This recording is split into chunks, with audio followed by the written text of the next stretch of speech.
여러분 안녕하세요. 전문가를 병원으로 직접 찾아서 현장을 보여드립니다. 홍해 걸고 오늘은요 길동에 왔습니다. 네, 우리 정형외과 멘토로 참 좋은 말씀 많이 해주고 계시는 남기세 선생님 모셨습니다. 안녕하세요. 안녕하세요. 네. 시청자 여러분 안녕하세요. 네, 일단 저희가 사과드려야겠네요. 원래 7시에 하는데 저희가 대학로에서 여기까지 오는 길이 너무 밀려서 여러분 20분이나 늦게 시작하게 된 거 사과드립니다. 그런데 선생님, 예, 이 병원 왜 이 바깥으로 이렇게 나오신 거예요? 가운을 입고 뭘 보여주고 싶은 게 있나 봐요? 예.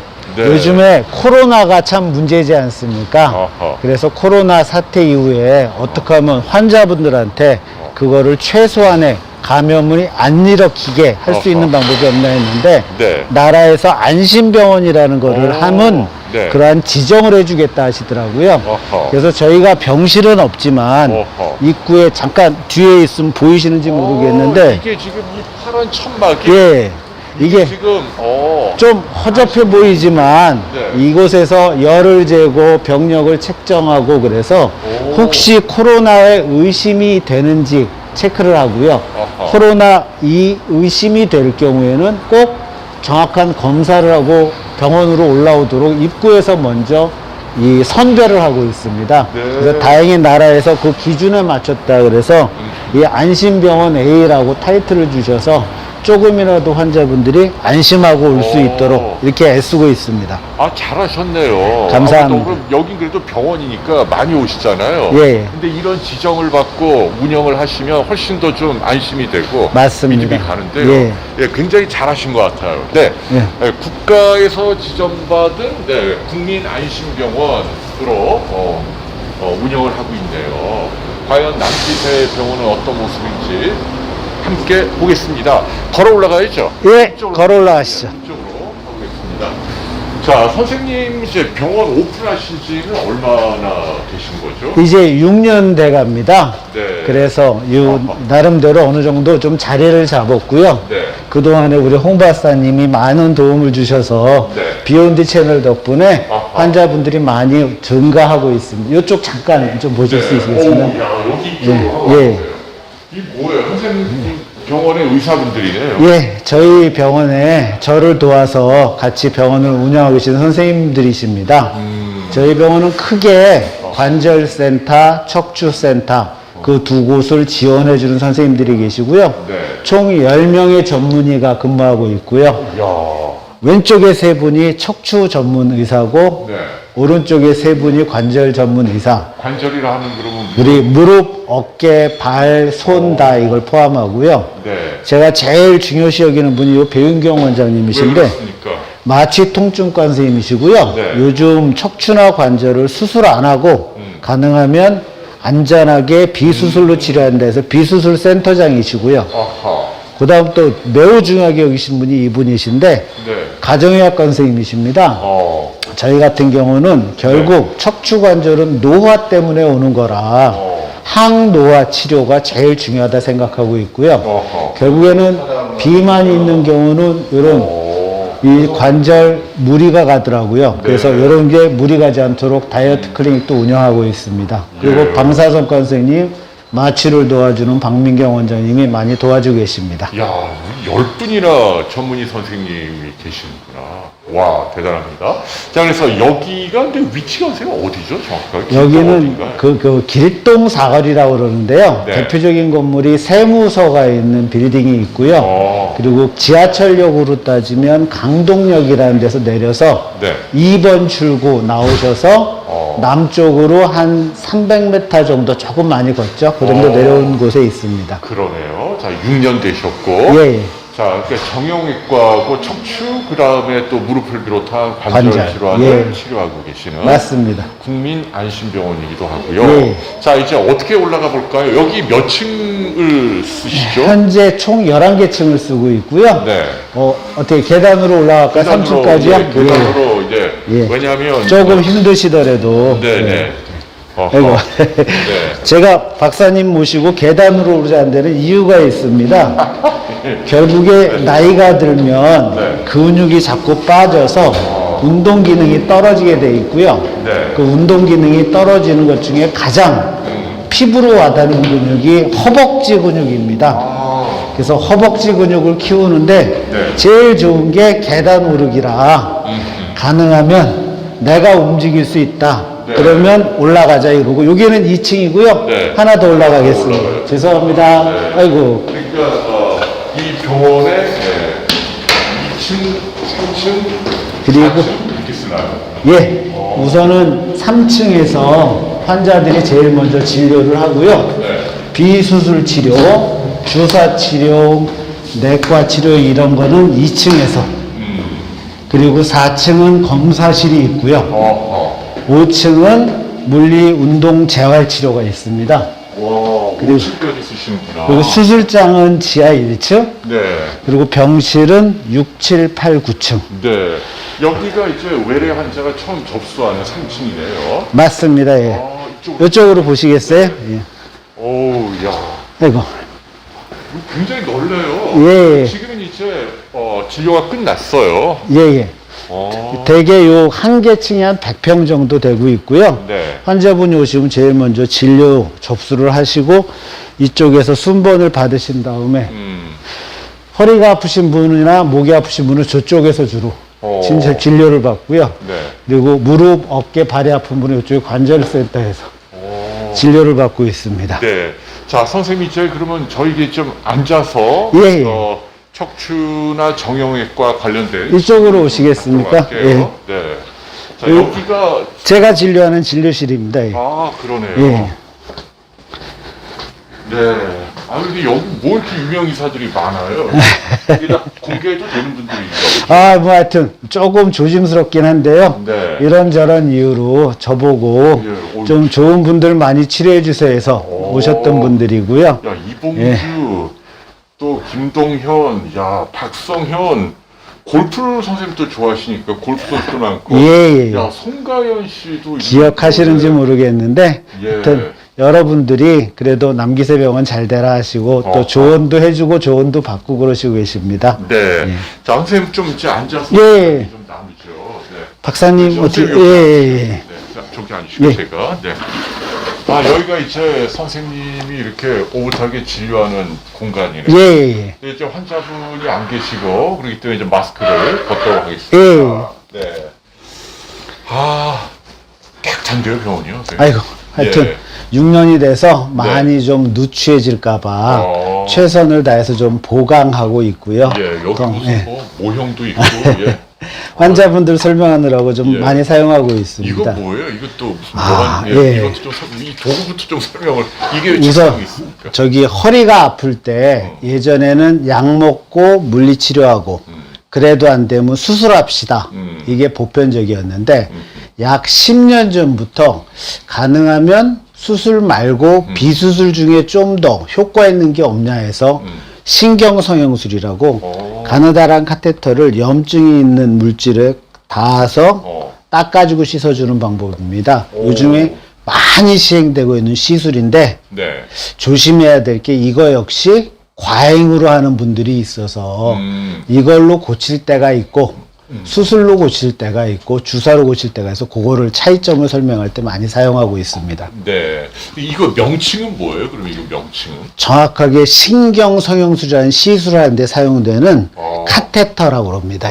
이게 신경성형술. 예, 맞습니다. 요 카테타가 이제 이 등 쪽에 피부를 뚫고 들어가서 꼬리뼈 따라. 꼬리뼈. 이건 참 그거지. 예, 꼬리뼈에 워낙 차단술이 있으니까. 아니죠. 예, 이거는 예, 이제 예. 신경성형술이. 예. 꼬리뼈를 이렇게 집어넣는다. 예. 그 약을 쏘거나 씻거나 벌려주거나. 맞습니다. 뭐. 맞습니다. 그냥 그렇게 생각하시면 됩니다. 저희들 하수도 막혔을 때 제일 확실한 건 우리 고치는 아저씨를 불러서 뚫는 거지만 공사가 크고 돈이 많이 드니까 드릴펑이라는 약을 뿌리기도 하고 꼬챙이로 쑤시기도 하지 않습니까? 네. 그래서 드릴펑이라는 약을 뿌리는 게 주사치료, 꼬챙이로 쑤시는 게 흔히 시술이라는 신경성형술. 네. 그리고 이것도 저것도 안 될 때 아저씨. 제가 의사인데요. 하여튼 병을 뚫는 아저씨. 그래서 그럴 때 수술하는 아저씨. 그래서 셋 중에 하나고요. 네. 병이 너무 심할 때는 수술. 이 정도면 굳이 수술 안 하고 칠 때는 주사나 시술로 고치고 있습니다. 그러네요. 그러니까 그 경계가 이렇게 사실은 간단하진 않잖아요. 맞습니다. 그죠? 맞습니다.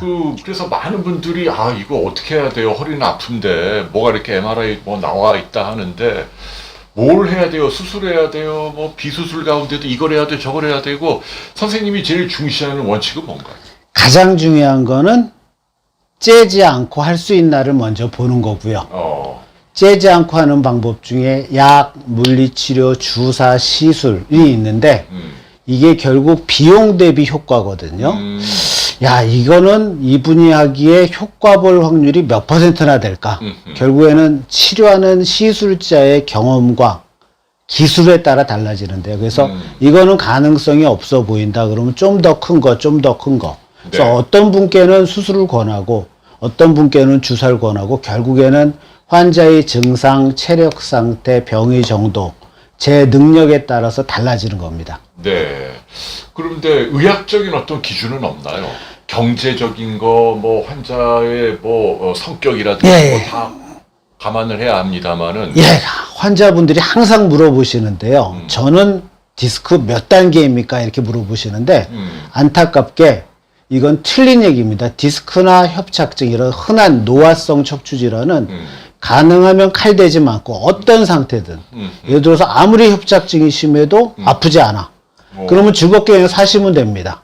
그러니까 모양으로서 진단을 내리는 게 아니고 칼 안 대고 하는 것부터 해보고 안 되면 수술한다가 대원칙인데 어허.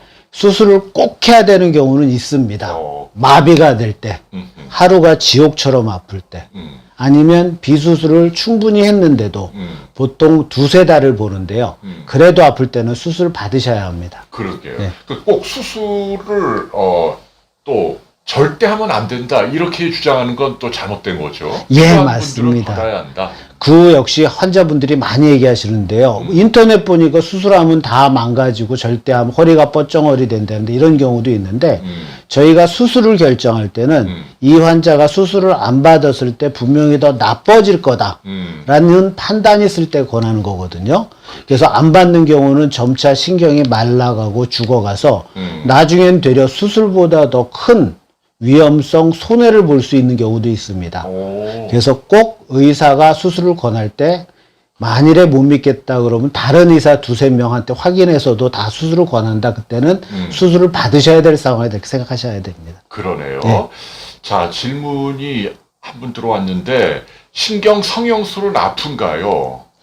아, 참 어려운 질문인데요. 예. 이제 꼬리뼈로. 예. 제가 이해하기 편하게 말씀드리면 종기 났을 때 건드리면 아프지 않습니까? 네네. 근데 고기를 마취하고 건드리면 안 아프죠. 그렇죠. 그러니까 결국 시술자가 기술이 좋은 경우는 살살살살 마취하면서 살살살살 유착을 풀고 약을 뿌리기 때문에 별로 통증을 못 느낍니다. 근데 시술자가 좀 거칠게 하거나 마취를 잘 못하면서 할 때는 아플 수 있습니다. 여러분들 치과 가서 치료할 때 어떤 때는 되게 아프고 어떤 사람은 덜 아프죠. 그랑 똑같습니다. 얼마나 시술자가 조심스럽게 세심하게 하냐에 따라 안 아플 수 있는 방법입니다. 그러네요.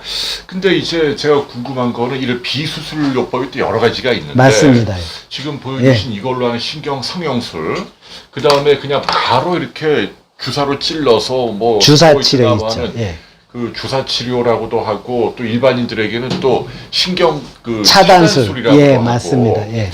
근데 이제 차단술은 건강보험이 되잖아요. 맞습니다. 그래, 맞습니다. 그건 좀 싼 편인데 네. 이 성형술은 이 비보험이죠, 아시죠? 맞습니다. 이거는 맞습니다. 몇백 하지 않나요? 병원 대개 100만 원에서 네. 전후로 왔다 갔다 하게 됩니다. 100만 원 정도. 예. 옛날에 조금 떨어지긴 했네요. 많이 떨어졌습니다. 예. 그러네. 옛날에 예. 정말 몇백 했는데. 예.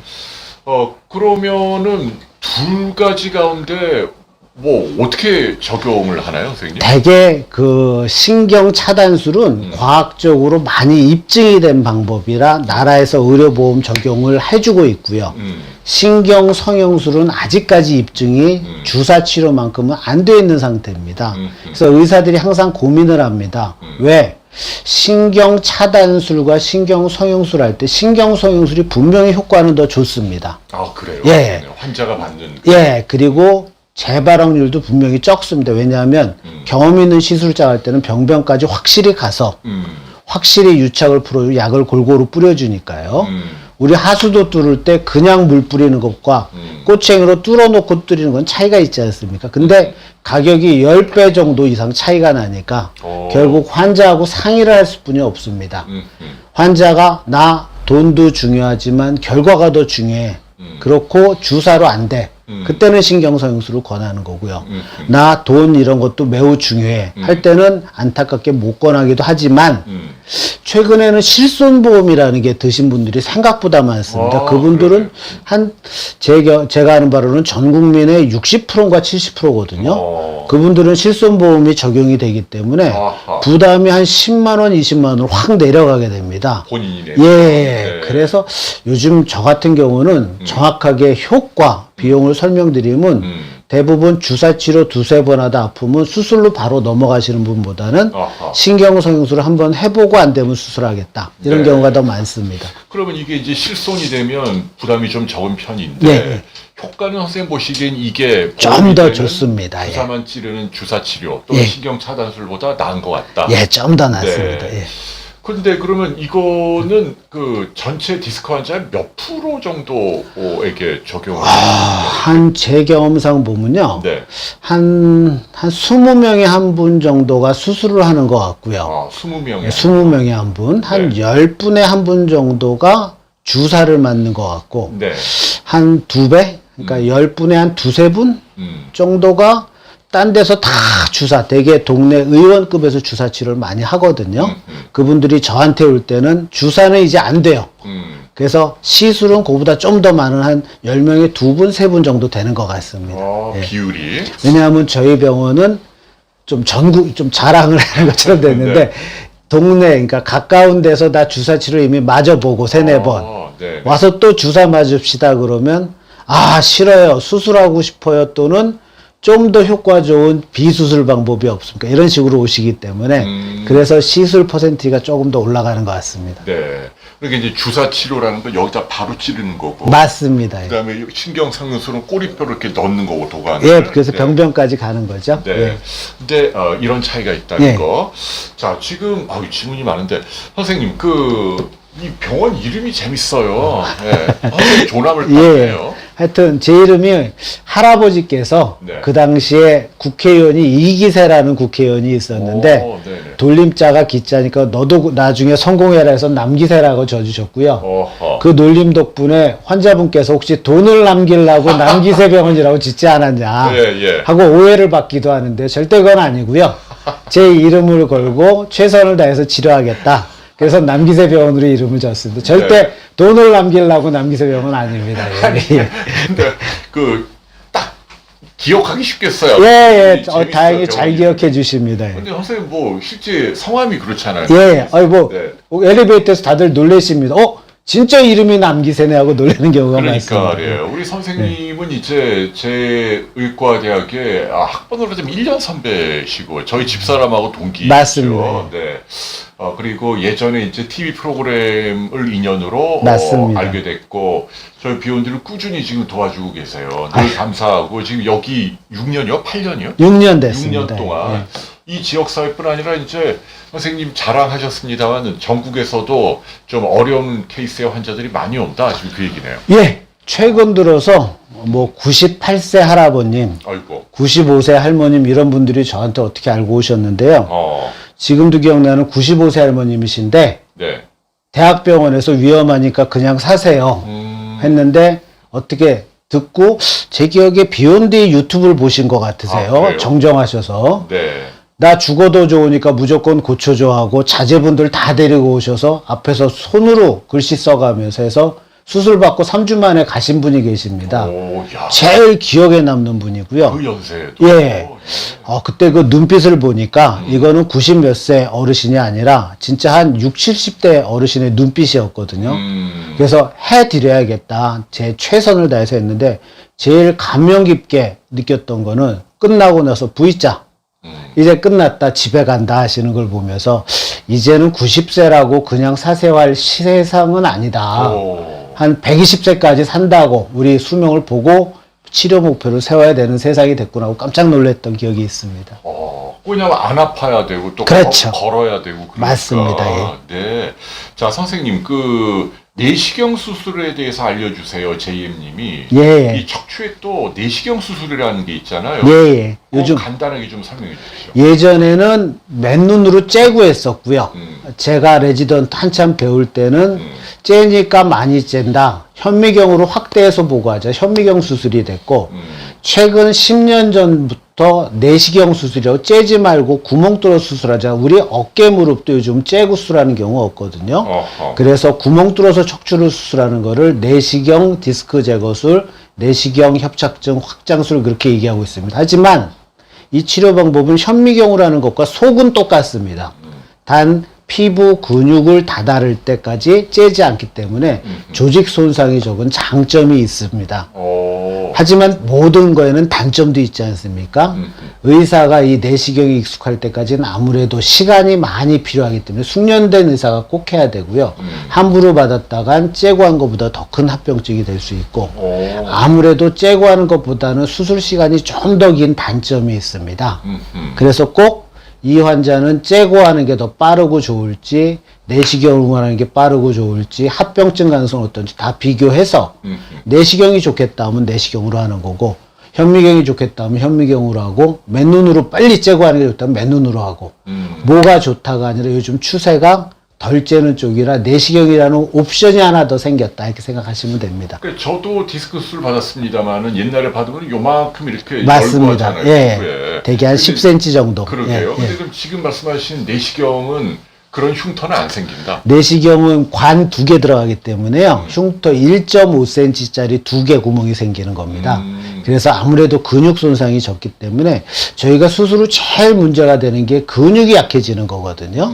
그 면에서는 무척 큰 장점이 있습니다. 네. 그러면 내시경 수술도 수술이죠. 수술입니다. 수술이 아니고 이거하고 완전히 네. 다른 거죠. 그 환자분들이 항상 물어보시는데 시술과 수술이 무슨 차이입니까? 네. 수술은 병을 확실히 고치는 거고요. 시술은 증세를 개선시키지만 병을 확실히 고치는 게 아니라 병이 고쳐지도록 도와준다. 즉 병이 안 고쳐질 수도 있는 방법입니다. 그래서 안전하지만 병이 안 고쳐질 수 있는 게 시술. 확실하지만 마취 위험, 째는 위험이 있는 게 수술. 그런 차이점이 있습니다. 그러면 내시경도 수술이다. 고치니까 수술입니다. 예. 그 얘기는 그러면은 그 디스크든 뭐든 튀어나와 있든 좁아져 있든 수술은 뭔가 들어가서 근본적으로 떼내든 넓혀주든 해결하는 뭔가를 해결을 하는 맞습니다. 거다. 그럼 내시경도 마찬가지로 이렇게 들어갈 때는 그 뼈에 작은 구멍을 내고 들어갑니까? 그럼요. 그러니까 요즘은 많이 발달해서요. 2개를 꼽아서 요 안쪽에서 뼈도 다 갈아내고 나사도 받고 이렇게 하고 있습니다. 물론 시간적으로는 째고 하는 것보다 한 30분 정도 더 걸린다 생각하시면 됩니다. 그렇겠네요. 이해가 되시죠? 그러니까 수술이 있고 시술이 있고 양쪽의 장단점이 다 맞습니다. 다르다. 예. 그런데 요즘 큰 추세는 일단 시술부터 먼저 해보는 추세다. 칼 안 대고 하는 걸 먼저 하는 게 추세다. 왜? 위험한 거는 피하자가 우선 가장 중요하니까요. 네. 선생님, 근데 요즘은 이렇게 디스크뿐 아니라 어르신들 협착증으로 막 고민하는 분들이 되게 많아요. 많습니다. 그 협착증은 어떻게 해야 합니까? 선생님, 그 큰 틀을 먼저 소개해 네, 주시면. 디스크와 협착증의 가장 큰 차이점은 디스크는 종기 난 거랑 같다. 즉 염증이 생긴 거기 때문에 항생제 먹고 잘 보호하면 째서 고름을 꺼낼 확률이 별로 없다. 대개 한 10%, 15% 이렇게 봐서 디스크는 수술할 확률이 10%, 15%. 수술 안 받을 확률이 80%, 85%. 협착증은 신경이 지나가는 광이 자꾸 좁아져서 신경에 피가 안 통해서 신경 마비 증세가 오는 거라 자연 치료되는 게 아니라 증세가 악화됐다가 증세가 가라앉았다 이러면서 병이 조금씩 진행이 됩니다. 그래서 대개 수술까지 갈 확률이 40, 50%. 수술 안 받을 확률이 50, 60%. 무슨 얘기냐? 아무리 눌려 있는데도 신경에 피가 순환이 웬만큼 되는 분들이 있습니다. 그런 분들은 증세를 별로 못 느끼는 경우도 많습니다. 그래서 협착증은 증세가 심하고 잘 안 좋아지지만 약물 물리 주사 치료로 병이 고쳐지는 게 아니라 증세가 고쳐지면 좀 더 그냥 쓰다가 사는 거고요. 증세가 안 고쳐지면 수술해야 된다. 그래서 결국 협착증은 수술 확률이 좀 더 높고 디스크는 수술 확률이 별로 없고 이렇게 약간 구분 지셔야 됩니다.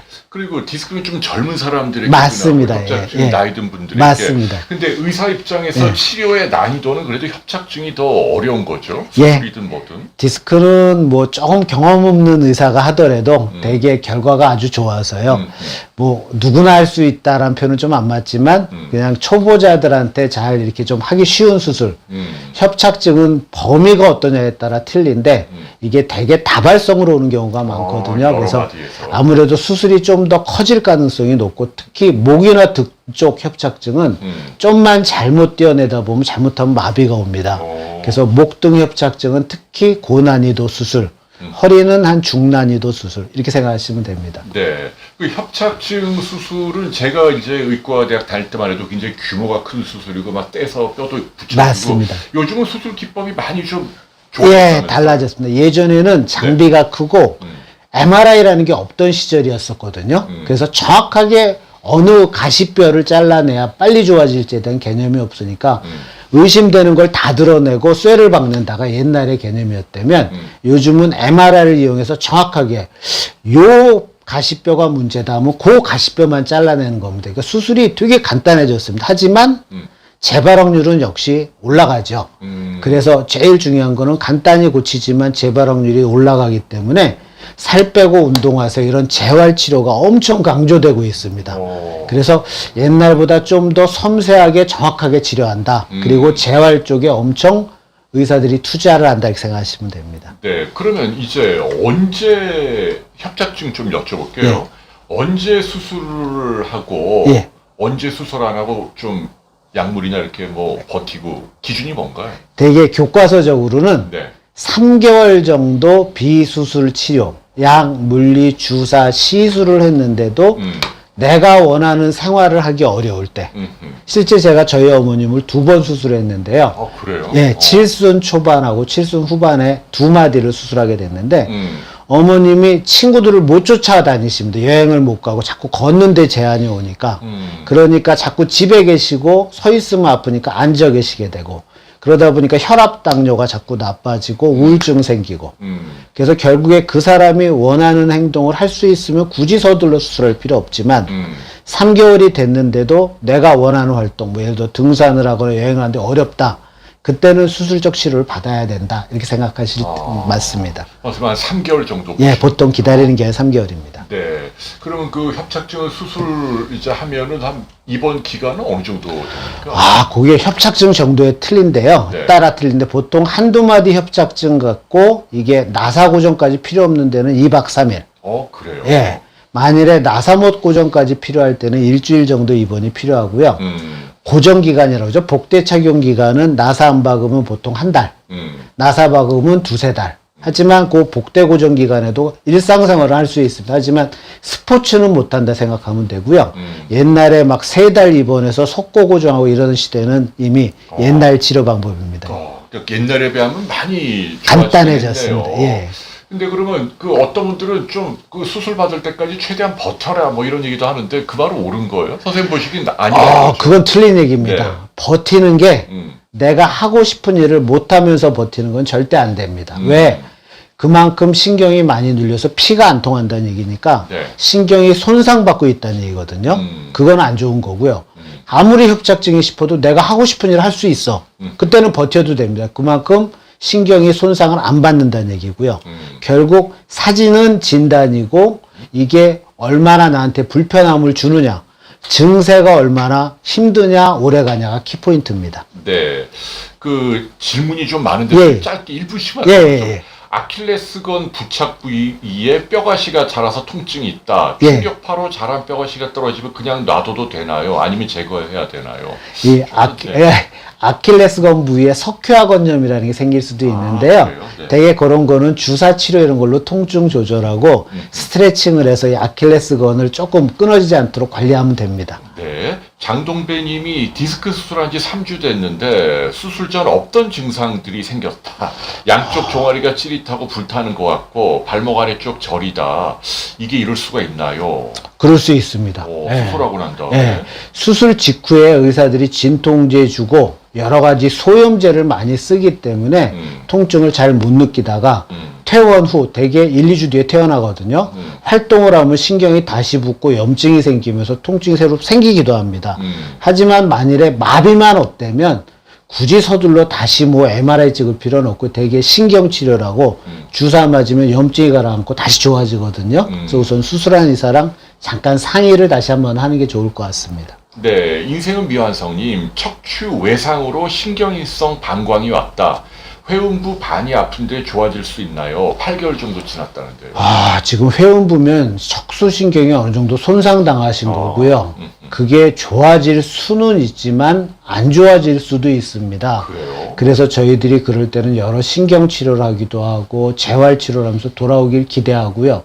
첫 번째는 수술한 데가 또는 치료한 데가 제대로 됐는지 다시 한번 MRI나 이런 걸로 다시 신경 손상을 줄 만한 게 없는지 보는 거고요.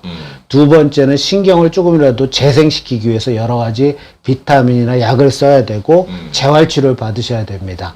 대개 신경은 한 1년 될 때까지는 돌아오는 경우가 많더라고요. 그래서 아직 8개월뿐이 안 됐으니까 좀 더 하고요.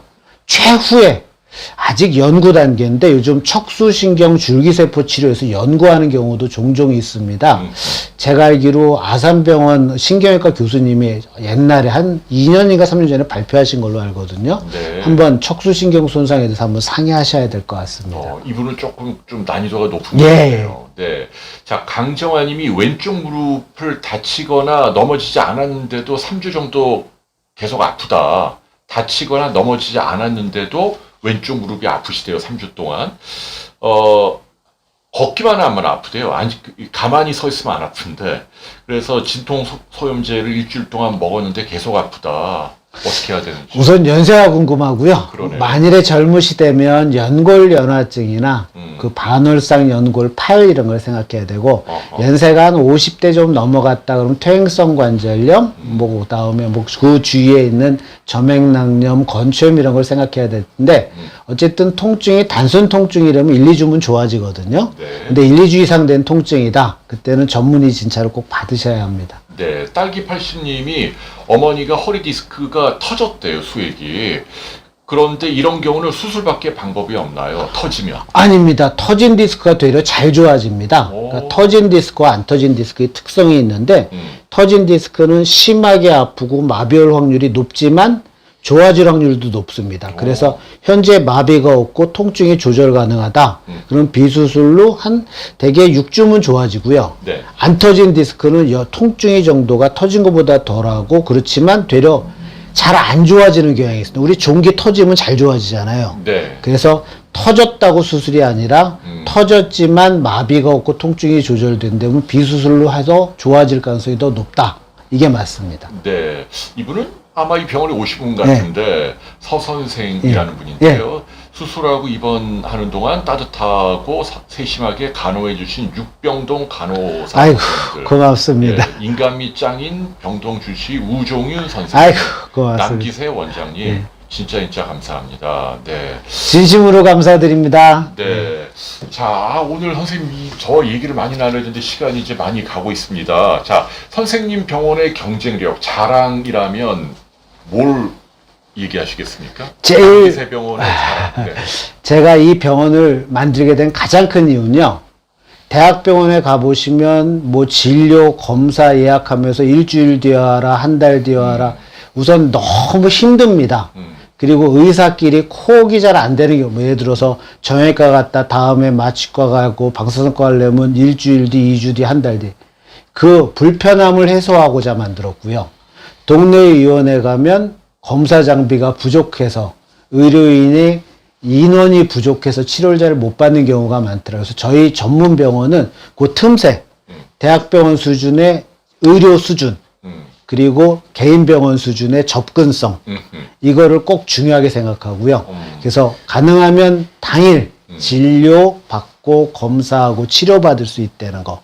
그렇지만 대강 치료받는 게 아니라 대학병원으로 받을 수 있다는 게 저희 병원의 가장 큰 장점인 것 같습니다. 네. 그러면 이 어떤 환자들이 오면 특히 도움을 줄 수 있나요? 디스크 내 협착증 또 저희 병원이 척추관절병원이거든요. 흔히 허리 아프고 목 아프고 이런 분과 팔, 다리, 어깨 이런 아픈 분들이 오시면 되게 도움을 받는데 아무래도 저희 병원도 환자분들이 조금 많기 때문에 동네 병원에서 1, 2주 비수술적 치료를 받았는데도 제대로 진단도 안 되는 것 같고 치료가 안 되는 것 같다.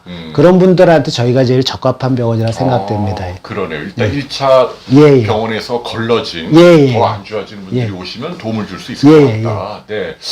아, 이게 이제 위치가 선생님 병원이 강동구 길동. 예, 예. 천호동 사거리 하나 밑에 사거리가 길동 사거리입니다. 예. 아이, 깨알은 거야. 감사합니다. 아, 이거 또 인터넷 검색하면 나오잖아. 예, 맞습니다. 근데 이렇게 막 도심지나 강남이 아니고 살짝 외곽인데. 예, 예. 근데 그래도 병원은 의사를 보고 가는 거지, 예. 시설이나 위치를 보러 가는 건 아닌 것 같고요. 하여튼 위치를 여기를 잡게 된 가장 큰 네, 이유가요. 이유가 뭔가요? 제가 서울을 벗어나기 싫었고요, 첫째. 왜냐하면 근처에 아산병원, 삼성병원, 경희대병원이 있습니다. 그래서 무슨 학술대회나 의료 공부를 하기에는 제일 가까운 적합한 위치라 생각했고요. 둘째, 멀리서 찾아오기 편한.